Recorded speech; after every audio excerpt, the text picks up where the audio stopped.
यहां पर मैं आप लोगों के लिए लेकर आया हूं संपूर्ण चाणक्य नीति, जिसके पूरे 17 अध्याय यहां पर आपको सुनने को मिलेंगे।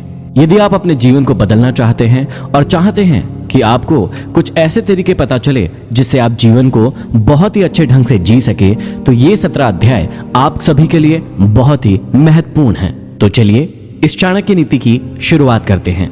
आचार्य चाणक्य के जीवन की एक प्रारंभिक घटना से उनके चरित्र का बहुत सुंदर खुलासा होता है।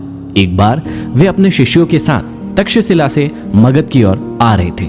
मगध का राजा महानंद उनसे द्वेष रखता था। वह एक बार भरी सभा में चाणक्य का अपमान कर चुका था। तभी से उन्होंने संकल्प लिया था कि वे मगध के सम्राट महानंद को पद से नीचे उतार कर ही अपनी शिखा में गांठ बांधेंगे। इसके लिए वे अपने सर्वाधिक प्रिय शिष्य चंद्रगुप्त को तैयार कर रहे थे। मगध पहुंचने के लिए वे सीधे मार्ग से ना जाकर एक अन्य उबड़ खाबड़ मार्ग से अपना सफर तय कर रहे थे। उस मार्ग में कांटे बहुत थे। तभी उनके पैरों में एक कांटा चुभ गया। वे क्रोध से भर उठे। तत्काल उन्होंने अपने शिष्यों से कहा, उखाड़ फेंको इन नागफनों को, एक भी शेष नहीं रहना चाहिए। उन्होंने तब उन कांटों को ही नहीं उखाड़ा, उन कांटों के वृक्षों की जड़ों में मही डाल दिया ताकि वे दोबारा न उग सके। इस प्रकार वे अपने शत्रु का समूल नाश करने पर ही विश्वास करते थे। वे दूसरों के बनाए गए मार्ग पर चलने में कभी भी विश्वास नहीं करते थे। वे अपने द्वारा बनाए गए मार्ग पर ही चलने में विश्वास करते थे।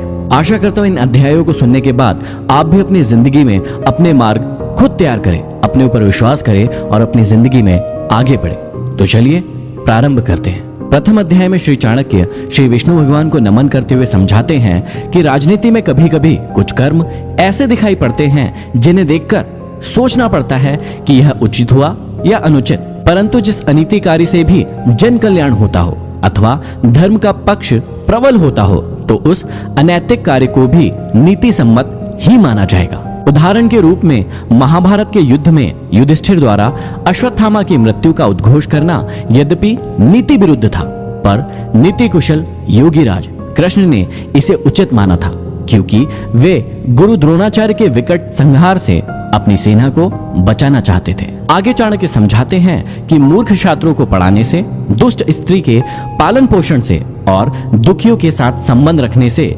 बुद्धिमान व्यक्ति भी दुखी होता है। इसका मतलब यह नहीं है कि मूर्ख शिष्यों को कभी उचित उपदेश नहीं देना चाहिए। समझाने का तात्पर्य यह है कि पतित आचरण वाली स्त्री की संगति करना तथा दुखी मनुष्यों के साथ समागम करने से विद्वान तथा भले व्यक्ति को दुख ही उठाना पड़ता है। वास्तव में शिक्षा उसी इंसान को दी जानी चाहिए जो सुपात्र हो। जो व्यक्ति बताई गई बातों को ना समझे, उसे परामर्श देने से कोई लाभ नहीं है। मूर्ख व्यक्ति को शिक्षा देकर अपना समय ही नष्ट किया जाता है। यदि बात दुखी व्यक्ति के साथ संबंध रखने की है तो दुखी व्यक्ति हर पल अपना ही रोना रोता रहता है। इससे विद्वान व्यक्ति की साधना और एकाग्रता भंग हो जाती है। आगे श्री चाणक्य हमें समझाते हैं कि दुष्ट स्त्री, छल करने वाला मित्र, पलटकर तीखा जवाब देने वाला नौकर तथा जिस घर में सांप रहता हो उस घर में निवास करने वाले गृह स्वामी की मौत में संशय ना करे, वह निश्चित ही मृत्यु को प्राप्त होगा। घर में यदि दुष्ट और दुष्चरित्र वाली पत्नी हो तो उस पति का जीना ना जीना बराबर ही है। वह अपमान और लज्जा के बोझ से एक तो वैसे ही मृतक के समान है, ऊपर से उसे सदैव यह भय भी बना रहेगा कि यह स्त्री अपने स्वार्थ के लिए कहीं उसे विष न दे दे।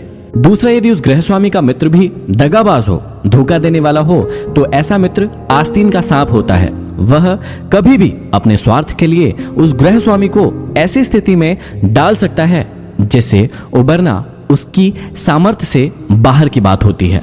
तीसरा, घर में यदि नौकर बदजुबान हो, बात बात में झगड़ा करने वाला हो, पलटकर तीखा जवाब देने वाला हो, तो समझ लेना चाहिए कि ऐसा नौकर निश्चित रूप से घर के भेद जानता है, और जो घर के भेद जान लेता है वह उसी तरह से घर बार का विनाश कर सकता है जैसे विभीषण ने घर में भेद करके रावण का विनाश करा दिया था।